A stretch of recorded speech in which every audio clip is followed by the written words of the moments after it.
When I retire, I want to live a quiet life. Sorry, here. If I retire, I want to live a quiet life.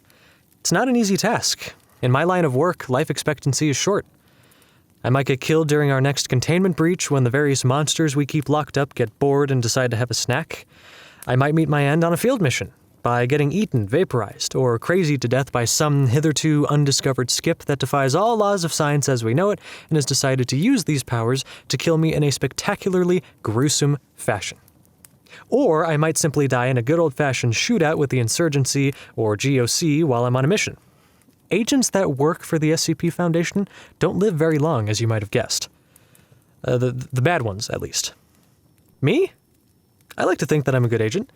If nothing else, I'm a lucky agent.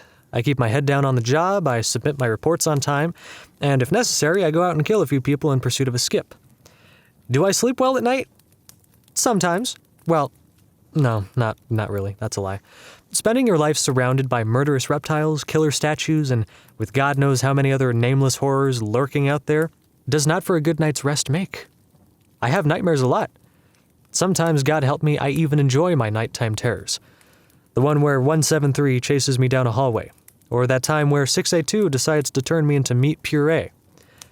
They remind me that beneath the detached demeanor I put on at work, there's some small part of me that's still human, still a fearful little man in a universe of unimaginable horror. Of course, there are times when I don't want to be human at all. Sometimes I want to be a lemur.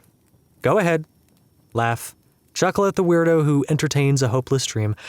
I don't know where this dream came from either. At my age, I should be fantasizing about fast cars and attractive lingerie-clad women. But I don't.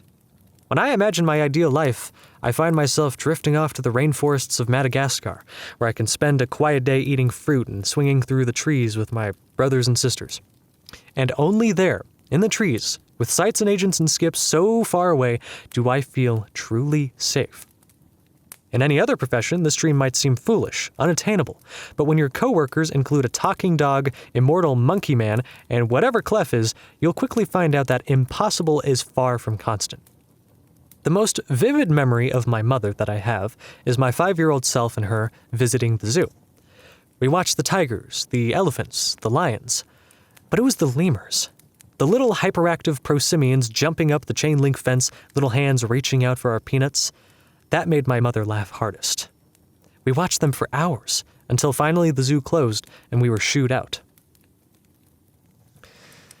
She was hit by a car 3 days afterwards. Working for the Foundation really does change the way a man thinks. Even when you're off the job, you begin eyeing everything suspiciously. That coffee mug? That table? The newspaper? Is it a potentially undiscovered skip? What's lurking behind that dark corner? Could that weird television show be a potential mimetic threat? No matter how much the others deny it, I'm sure I'm not the only Foundation worker who eyes the shadows of my nighttime bedroom with a mixture of suspicion and fear before the nightmares take me. But then, on those few nights where the nightmares slip away, I can feel the rough bark of the tree beneath my prehensile toes.